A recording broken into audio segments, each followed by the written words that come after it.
ओम शांति 12/1/2024 प्रातः मुरली। ओम शांति।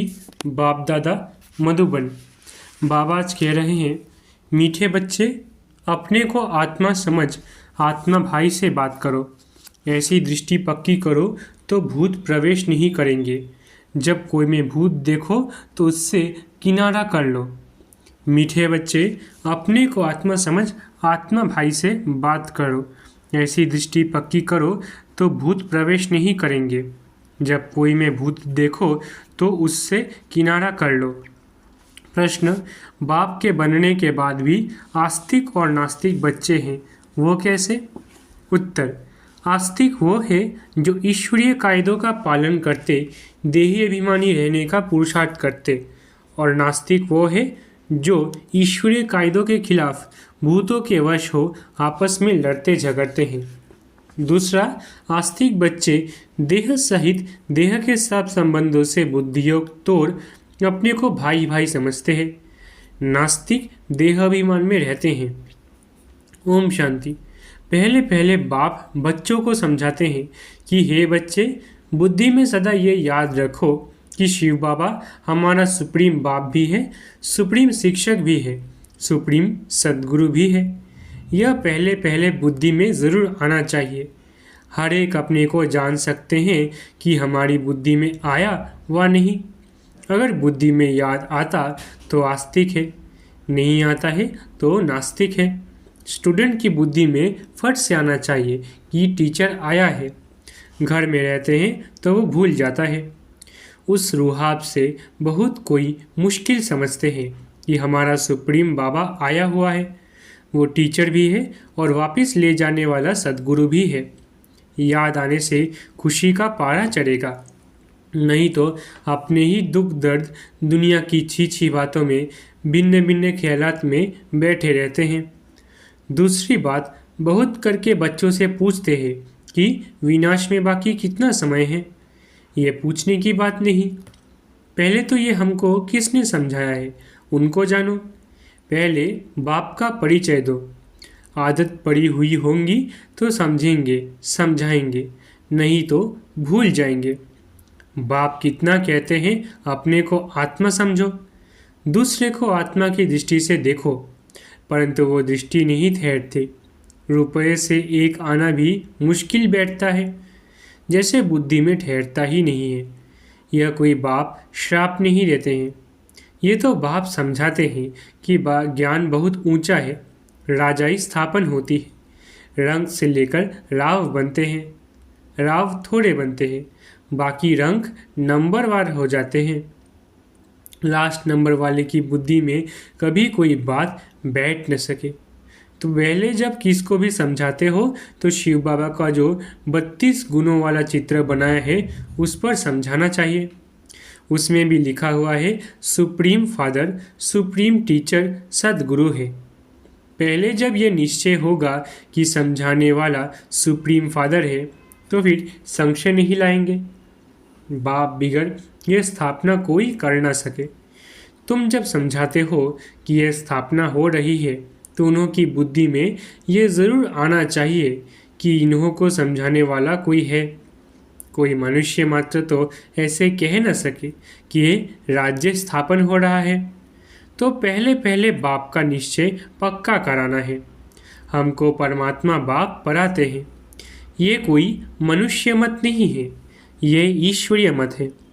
नई दुनिया तो ज़रूर बाप द्वारा ही स्थापन होगी। पुरानी दुनिया का विनाश ये भी बाप का ही काम है। ये निश्चय जब तक नहीं होगा तो पूछते ही रहेंगे कि कैसे होता है। इसलिए पहले पहले तो श्रीमत की बात बुद्धि में बिठानी पड़े, तब आगे समझ सके। नहीं तो मनुष्य मत समझ लेते हैं। हर एक मनुष्य की मत अलग है, मनुष्य की मत एक हो न सके। इस समय तुमको मत देने वाला एक ही है। उनकी श्रीमत पर कायदे से चलना वो भी बड़ा मुश्किल है। बाप कहते हैं, देही अभिमानी बनो। ऐसा समझो कि हम भाई भाई से बात करते हैं, तो फिर लड़ना झगड़ना कभी हो न सके। देह अभिमान में आया समझो नास्तिक, देही अभिमानी नहीं है तो वो नास्तिक है। देही अभिमानी बने तो समझो आस्तिक है। देह अभिमान बहुत नुकसानकारक है। जरा भी लड़ते झगड़ते हैं तो समझो नास्तिक है। बाप को जानते ही नहीं, क्रोध का भूत है तो नास्तिक ठहरा। बाप के बच्चों में भूत कहाँ से आया? वह आस्तिक नहीं ठहरा। बल्कि कितना भी कहे हमारा बाप में प्यार है, परंतु ईश्वरीय कायदे के खिलाफ बात करते तो उन्हें रावण संप्रदाय का समझना चाहिए। देह अभिमान में है। कोई में भूत देखो व दृष्टि खराब देखो तो हट जाना चाहिए। भूत के आगे खड़ा रहने से भूत की प्रवेशता हो जाएगी। भूत भूत में लड़ पड़ते हैं। भूत आए तो पूरा नास्तिक है। देवताएं तो सर्वगुण संपन्न होते हैं, वो गुण नहीं है तो नास्तिक है। नास्तिक वर्षा थोड़ी ही लेंगे, ज़रा भी खामी नहीं होनी चाहिए, नहीं तो बहुत सज़ा खाकर प्रजा में जाना पड़ेगा।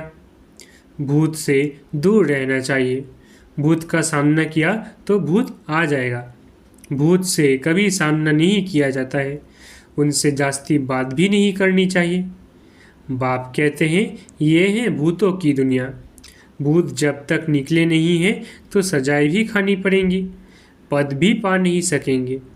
लड़ाई तो एक ही है, कोई राव बन जाते, कोई रंग बन जाते हैं। राव की दुनिया थी, अभी रंगों की दुनिया है। सब में भूत है। भूत निकालने का पूरा पुरुषार्थ करना चाहिए। बाबा मुरली में बहुत समझाते हैं, किस्म किस्म के स्वभाव होते हैं, बात मत पूछो। तो प्रदर्शनी आदि में पहले पहले बाप का परिचय देना है। बाप कितना लवली है, वो हमको ऐसा देवता बनाते हैं। गायन भी है, मनुष्य से देवता किए करत न लागी वार। देवताएं थे सतयुग में तो जरूर उनसे पहले कलयुग था। ये सृष्टि चक्र का ज्ञान भी तुम बच्चों की बुद्धि में अब है, वहाँ यह ज्ञान इन देवताओं में नहीं रहेगा। अब तुम नॉलेजफुल बनते हो, फिर पद मिल गया तो नॉलेज की दरकार नहीं। ये है बेहद का बाप, जिससे 21 पीढ़ी तुमको स्वर्ग का वर्षा मिलता है। तो ऐसे बाप को इतना याद करना चाहिए। बाबा सदैव समझाते हैं कि हमेशा समझो कि शिव बाबा हमको समझा रहे हैं। शिव बाबा इस रथ द्वारा हमको पढ़ा रहे हैं। वो हमारा बाप, टीचर, गुरु है। ये है बेहद की पढ़ाई। तुम समझते हो पहले हम तुझ बुद्धि थे, इस कॉलेज का कोई को ज़रा भी पता नहीं है, इसलिए समझाने के समय अच्छी तरह से घोट घोट कर समझाओ। श्री कृष्ण की तो बात ही नहीं। बाप ने समझाया है श्री कृष्ण का कोई चरित्र है ही नहीं सिवाय शिव बाबा के। ब्रह्मा विष्णु शंकर के भी चरित्र हो न सके। चरित्र है ही एक का, जो मनुष्य से देवता बनाते हैं, विश्व को हेवन बनाते हैं। तुम उस बाप की श्रीमत पर चलते हो, बाप के मददगार हो। बाप नहीं होता तो तुम कुछ भी कर नहीं सकते। तुम अभी वर्थ नॉट अ पेनी से वर्थ पाउंड बन रहे हो। अब नंबरवार पुरुषार्थ अनुसार तुम सब जान गए हो। तो पहले पहले में बाप का परिचय। सतयुग में देवताओं की बेहद की बादशाही है, उनके राज्य में और कोई था नहीं। अभी तो कलयुग है कि इतने ढेर धर्म हैं। यह एक ही आदि सनातन देवी देवता धर्म कब स्थापन हुआ, यह कोई की बुद्धि में नहीं है। तुम बच्चों की भी बुद्धि में नंबरवार पुरुषार्थ अनुसार है। तो पहले बाप की महिमा पर अच्छी तरह से समझाना चाहिए। हम जानते हैं जरूर बाप से हमको पहचान मिली है। बाप कहते हैं सर्व का सद्गति दाता मैं हूँ। कल्प कल्प मैं तुम बच्चों को राय देता हूँ कि अपने को आत्मा समझो और मुझे याद करो, तो आत्मा पतित से पावन बन जाएगी। आत्माभिमानी भव। दूसरे को भी आत्मा समझने से तुम्हारी क्रिमिनल आई नहीं होगी। आत्मा भी शरीर द्वारा कर्म करती है। हम आत्मा है, ये आत्मा है, ये पक्का करना है। तुम जानते हो पहले पहले हम 100% पावन थे, फिर पतित बने। आत्मा ही बुलाती है कि बाबा आओ। आत्मा का भी मान पक्का रहना चाहिए और संबंध सब भूल जाने चाहिए।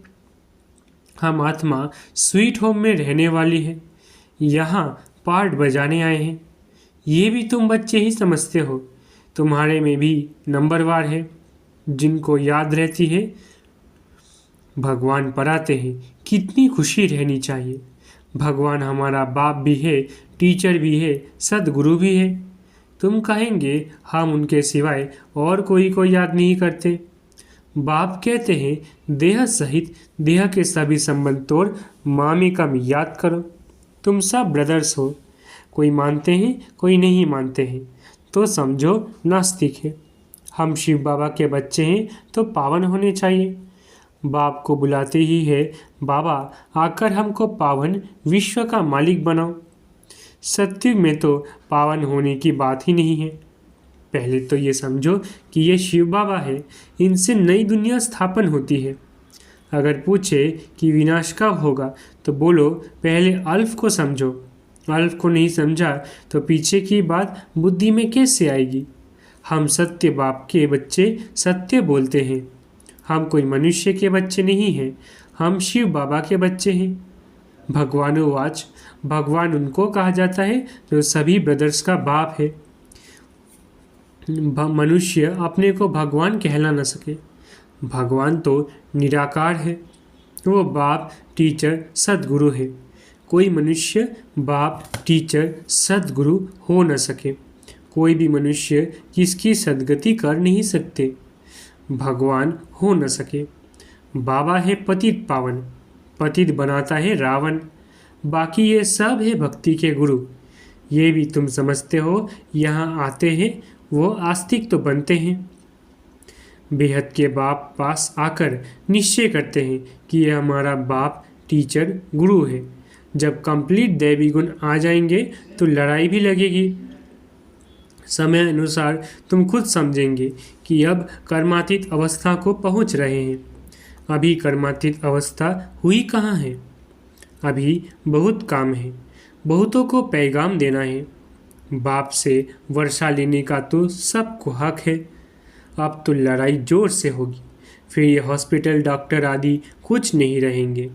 बाप बच्चों को सम्मुख समझा रहे हैं कि तुम आत्माएं 84 जन्म शरीर धारण कर अपना पार्ट बजाती हो। किसी के 70-80 जन्म भी होंगे। अभी जाना तो सबको है। अभी जाना तो सबको है। विनाश होना ही है। अपवित्र आत्मा जा न सके। पावन होने लिए बाप को ज़रूर याद करना है। मेहनत है। 21 जन्मों के लिए स्वर्गवासी बनना है। कोई कम बात है क्या। मनुष्य तो कह देते फलाना स्वर्गवासी हुआ। अरे स्वर्ग है कहाँ, कुछ भी समझते नहीं। तुम बच्चों को बड़ी खुशी रहनी चाहिए कि भगवान हमको पढ़ाते हैं, विश्व का मालिक बनाते हैं। खुशी एक होती है स्थायी, दूसरी होती है अल्पकाल की। पढ़ेंगे पढ़ाएंगे नहीं तो खुशी क्या होगी। आसुरी गुणों को भगाना है। बाप कितना समझाते हैं। कर्म भोग कितना है। जब तक कर्म भोग है तो ये निशानी है। अभी तक कर्मातीत अवस्था हुई नहीं है। अभी मेहनत करनी है। कोई भी माया के तूफान ना आए। बच्चों को ये निश्चय है कि बाप ने हमको अनेक बार मनुष्य से देवता बनाया है। ये बुद्धि में आए तो भी आहो सौभाग्य। ये बेहद का बड़ा स्कूल है, वो होता है हट का छोटा। बाप को तो बहुत तरस पड़ता है, कैसे समझाऊं। कोई से तो अब तक भी भूत निकले नहीं हैं। दिल पर चढ़ने बदले गिर पड़ते हैं। कई बच्चियां तो तैयार हो रही है अनेकों का कल्याण करने के लिए। अच्छा, मीठे मीठे सीखिलधे बच्चों प्रति माता पिता बाप दादा का याद प्यार और गुड मॉर्निंग। रूहानी बाप की रूहानी बच्चों को नमस्ते। हम रूहानी बच्चों की रूहानी माता पिता बाप दादा को याद प्यार गुड मॉर्निंग और नमस्ते नमस्ते नमस्ते। शुक्रिया बाबा। धारणा के लिए मुख्य सार। पहला, कोई भी बात ईश्वरीय कायदे के खिलाफ नहीं करनी है। किसी में भी अगर भूत की प्रवेशता है या दृष्टि खराब है तो उसके सामने से हट जाना चाहिए। उनसे जास्ती बात नहीं करनी है। दूसरा, स्थायी खुशी में रहने के लिए पढ़ाई पर पूरा ध्यान देना है। आसुरी गुणों को निकाल दैवी गुण धारण कर आस्तिक बनना है। वरदान, निश्चय और नशे के आधार से हर परिस्थिति पर विजय प्राप्त करने वाले सिद्धि स्वरूप भव। वरदान, निश्चय और नशे के आधार से हर परिस्थिति पर विजय प्राप्त करने वाले सिद्धि स्वरूप भव। योग द्वारा अब ऐसी सिद्धि प्राप्त करो जो अप्राप्ति भी प्राप्ति का अनुभव कराए। निश्चय और नशा हर परिस्थिति में विजयी बना देता है। आगे चलकर ऐसे पेपर भी आएंगे जो सूखी रोटी भी खानी पड़ेगी, लेकिन निश्चय, नशा और योग के सिद्धि की शक्ति सूखी रोटी को भी नरम बना देगी, परेशान नहीं करेगी।